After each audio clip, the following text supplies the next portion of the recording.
Hello folks, it's Kissing88 here from the Ocarina network, and I'm just making this video to do an unboxing of the Focalink Triple Alto C signature Ocarina from Taiwan. Full disclosure, it was sent to me as a gift from Mr. Zach Shi of Focalink in Taiwan. I'm not sponsored by him or any Ocarina company. I've never worked for any Ocarina company, but I do have genuine friendships and relationships with several Ocarina makers around the world, and occasionally they send me an Ocarina for me to sample or simply for me to enjoy, and I do a video just to get some exposure out there, especially ooh, excuse me, if there is a new model that they want to feature. So the Focalink signature model is their new range of high quality triple ocarinas that come in all sizes, from Alto C all the way up to base C and everything in between. And guess I'm looking forward to what they're like. I don't know what to expect. I'm not gonna, if there's any negative feedback to give about it, I'm not going to hold back. But that being said, being from Focalink, one of the most reputable makers in the world, I don't expect there to be any issues.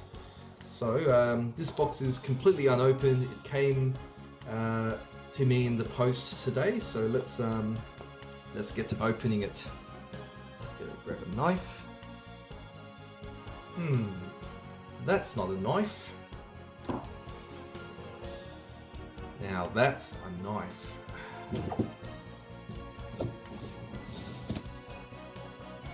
Okay, this was not a good idea. I think the smaller knife may be a bit more practical, but oh, oops.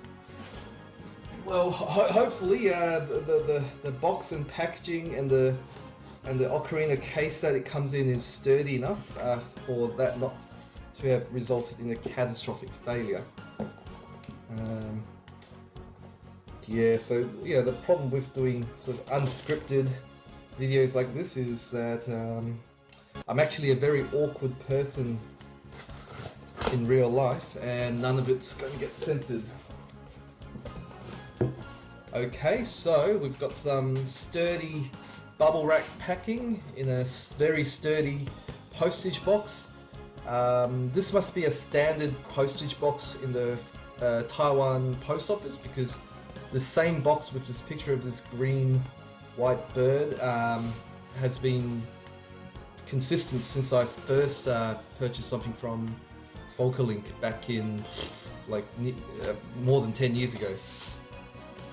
Inside we've got a box. Mr. Zach Shi's been kind enough to include his business card.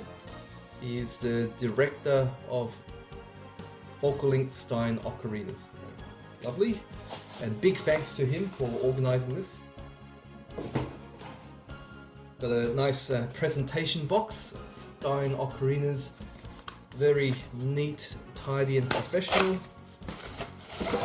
Inside we get a really nice Focalink hard shell case. So it's hard sort of plastic with some soft lining on the outside, and inside there will be a thick layer of foam that presses the ocarina together to protect it from clumsy people like me.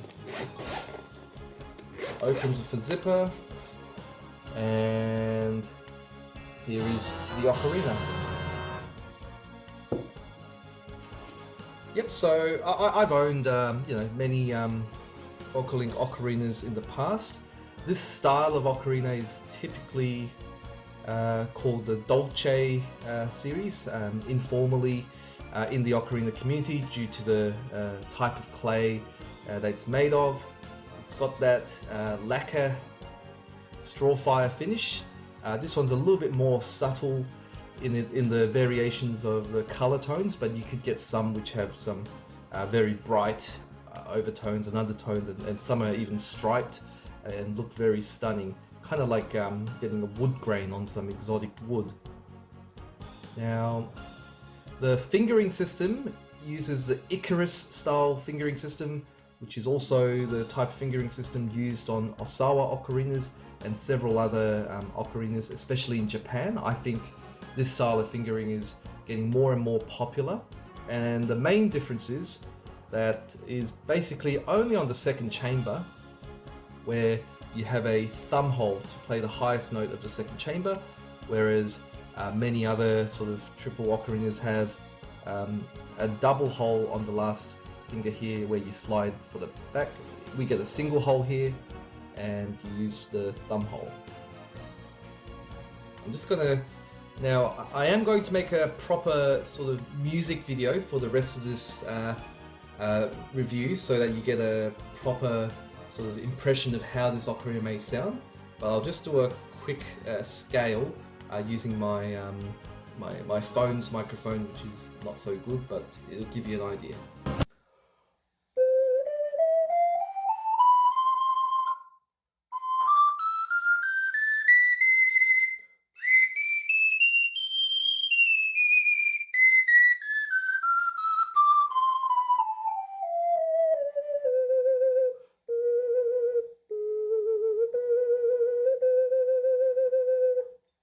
So for me in particular, it's a very easy ocarina for me to adapt to because the breath curve is very similar to Focalink's usual range of Dolce, double and triple ocarinas.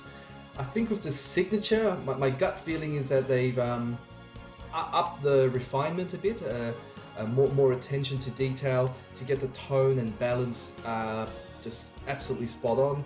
Very comfortable to hold. I'll weigh it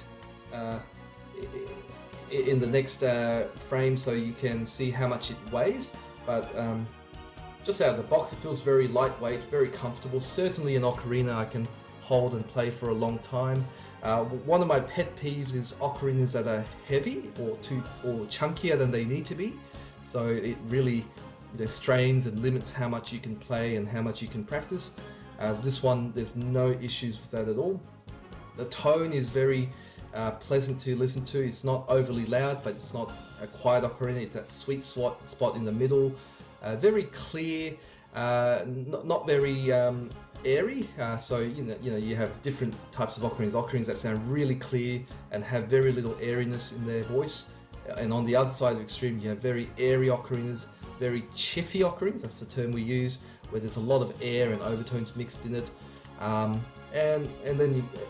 So the Focalink Dolce ocarinas have always been towards more on the spectrum of the clear sounding ocarinas with not much windiness mixed in. If you want more of that airy, windy, sandy tone, Focalink have a different series of ocarina made in the Fort style. They tend to be a bit more like that. Anyway, well, that's my first impressions. I'm very impressed.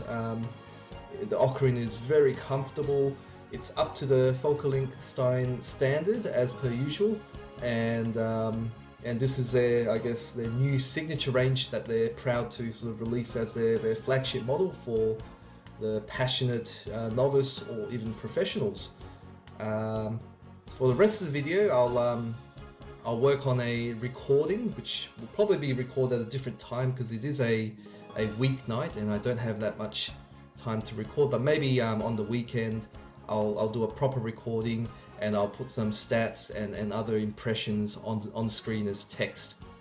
Anyway, that's it for me. I hope you enjoyed the rest of the video. Thank you. A few moments later.